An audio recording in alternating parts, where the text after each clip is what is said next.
मुझे समझ नहीं आता।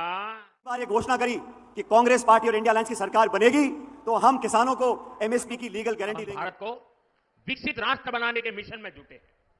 वहीं दूसरी तरफ जो हमारे विरोधी हैं वो क्या कर रहे हैं? ये सत्ता पाने के लिए तड़प रहे हैं, छटपटा रहे हैं। इसमें भी पलटफेर होगा, एनडीए हारेगी, इंडिया जीतेगी और हमारी सरकार बनेगी। सपा की स्थिति यह है कि यहां हर घंटे उसे अपने उम्मीदवार बदलने पड़ रहे हैं। विधानसभा चुनावों में थोड़ी कमी रह गई, हम सरकार नहीं बना पाए, लेकिन दोबारा मौका हम लोगों को मिला है। राजस्थान से अधिकांश सीटों पर कांग्रेस पार्टी जीतेगी। जब तक हमें काम नहीं करेंगे और चुनाव बूथ पे नहीं लड़ेंगे तब तक हम अच्छी तरह कामयाब नहीं हो सकेंगे। ये लोग उम्मीदवारों तक का फैसला नहीं पाला रहे तो पूरे देश में संदेश जाएगा। और 2004 में भाजपा ने घमंड और अहंकार में प्रचार किया था इंडिया शाइनिंग का। आज 20 साल बाद वही होगा जब सोनिया जी के नेतृत्व में 2004 में कांग्रेस की सरकार बनी थी। 24 और कांग्रेस की स्थिति तो और विचित्र है। कांग्रेस को तो उम्मीदवार ही नहीं मिल रहे। ये चुनाव देश के लिए निर्णायक चुनाव है।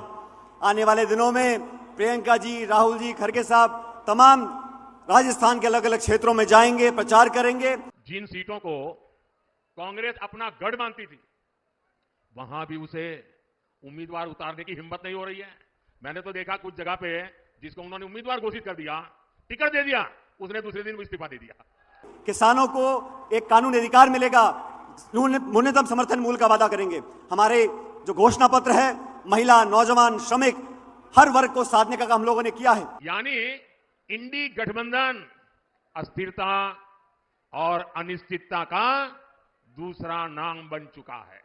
और 10 साल से इस देश में जो वातावरण बना है, 10 साल से केंद्र की सरकार ने जानबूझकर तमाम हमारी संवैधानिक संस्थाओं को नीतिगत तरीके से कमजोर करने का जो काम किया है, ये इस बात का चुनाव है कि 10 साल से जनता के साथ वादा खिलाफी हुई है। अरे काठ की हांडी को ये इंडी गठबंधन वाले कितनी बार चढ़ाएंगे?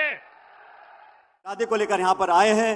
आप सभी जानते हो इस चुनाव के अंदर ये चुनाव एक व्यक्ति नहीं लड़ रहा, ये चुनाव एक दल नहीं लड़ रहा, ये चुनाव दो विचारधाराओं का है। मैं देश का पहला चुनाव देख रहा हूं जहां विपक्ष जीत का दावा नहीं कर रहा है। किसी विपक्ष के नेता से आपने सुना कि भाई उनकी सरकार बनेगी? सुना कोई बोलता है?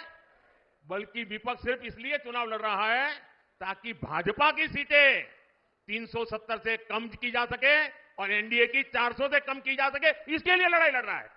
आप सब लोगों का बहुत बहुत धन्यवाद करता हूं और उम्मीद करता हूं आने वाले चुनाव प्रचार में हम दमखम के साथ हमारे तमाम 25 के 25 लोकसभा प्रत्याशियों को जिताने का काम करें। आप लोगों का बहुत बहुत धन्यवाद। जय हिंद, राम राम साहब।